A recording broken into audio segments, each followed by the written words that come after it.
Hello everybody, what is up? Cobra here again with another video of my Global War 2025 Meltdown customized armies. Here we have probably my favorite faction and the last of the Eastern Pact. This is the Caliphate, probably one of the most nationally diverse kind of factions of this game, whereas some of the other factions in the Caliphate team are the Russians, which also control Venezuela, and the Chinese, which also control North Korea. The Caliphate, on the other hand, is more of, as the name suggests, it's a caliphate, so it's a compilation of many different nations. Basically, what I think the game design is nations that maybe could or have already shown aggression towards what in this game is considered the Eastern Pact, and of course, too, with this game being a alternate, future, whatever happens in the future, this game is, of course, just basically a spin on what could happen. So the story of this caliphate could have been something as insane as, something like the Ottoman Empire reforming, basically, under kind of uniting Muslim nations across the world. So it's kind of, again, like a very vague and a blanket term for this mega nation that exists in the game called the Caliphate.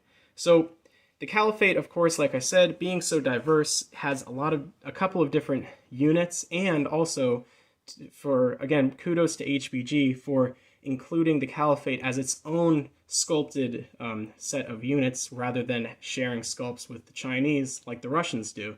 So here we have the Caliphate faction, and like I said, I have thrown in a couple modifications here, but all these are pretty easy and something that you could do to add a little bit more flair to this faction.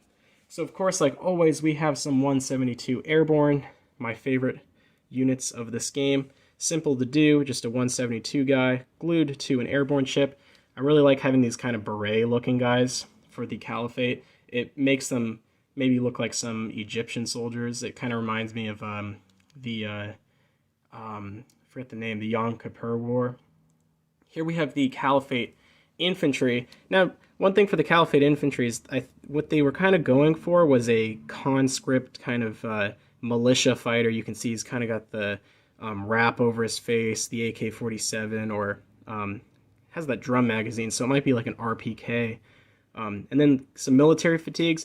While I like this guy, I definitely think it kind of underrepresents the modern nature of a lot of the nations that make up the Caliphate.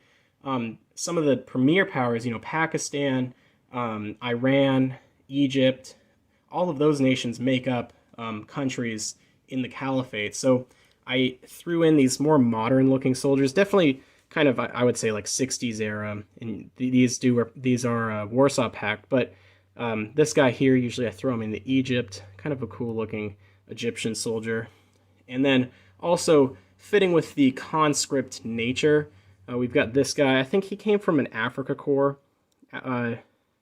set for World War II, but he looks pretty nice because he's got like that helmet, so he's got that kind of modern aesthetic to him, but with the helmet off and the military fatigues, he kind of adds like another sculpt to the more conscript nature of this faction. Getting into the armor class, we have the really awesome looking Iranian MBT, the Karar. This is a very cool tank, probably one of my favorites in the game, and yeah, I really like it. And of course, you can see the color is very different from what the original color is. HBG printed these guys in black. I wasn't a huge fan of it. You couldn't really tell the detail on a lot of stuff, so I went for this hammered gray, and it's really cool because not only does it have a texture, but it also matches the color on the game board. So all my factions match their colors that their nations are printed as. Here we have an M1 Abrams, and to some of you that may come as a surprise. For one, I just wanted a couple extra units for the Caliphate because they don't get a ton, so if they go on an absolute warpath, they may run out of stuff like tanks. So not only that, but I threw in the M1 Abrams because some nations that make up the Caliphate in this game, such as Saudi Arabia, do maintain a number of M1 Abrams, American-supplied units. So in this game, I usually start the Caliphate tank in Saudi Arabia with a M1 Abrams to represent that. Now over here we have the not a Caliphate fighter. This is one of the Chinese fighters, but I threw this in as one of the modern kind of Iranian fighter jets. I don't remember the name of it, but one thing I wasn't a huge fan of was the addition of this jet. Now, I forget the name of it, but it's basically an Iranian modification of a Saab fighter jet back from like the 80s. And while I like the jet design, you know, this looks very cool and different from all the other factions, it's a very, like, I guess, like, not complex, you know, design. Like I said with the infantry, a lot of nations that make up the Caliphate are these modernized, you know, nations that do have interesting, futuristic-looking equipment, but in some cases they were kind of shown off, or in this game, with some a little bit outdated units. And here we have the attack helicopter. I forget the designation. All these units are Iranian. I'm pretty sure, most of them at least, are Iranian. So this is a Iranian attack helicopter. Now, nothing really comes to mind. It does look a lot like the Apache or the Chinese design, so most attack choppers are kind of fit the same format nowadays. So I'm not too displeased with that, because nothing really comes to mind of like other more iconic attack helicopters from the Middle East. Getting into their fleet, some of the coolest units, but sadly, this is probably the least navally adept nations in this game. So going up from the beginning, we have the frigate. You do see this in the game, and while they are printed on the bottom, I can't really read with the paint scheme on it. So the frigate, and of course, these are 3D printed, so they look very nice, even better than the molded pieces in the game. And the Caliphate does start with a couple frigates in Egypt and Pakistan, so you do see those in the game. Here we have their sub, another very, very cool looking piece, very different from all the other factions in the game, so a nice looking unit. The missile destroyer looks a lot like the other one, or I guess especially like the Arleigh Burke with the kind of boxy superstructure, but very cool. It's got the helicopter landing bay and hangar in the back. Now for the LHD, they went with the Mistral, and I think this is a good idea because of the fact that the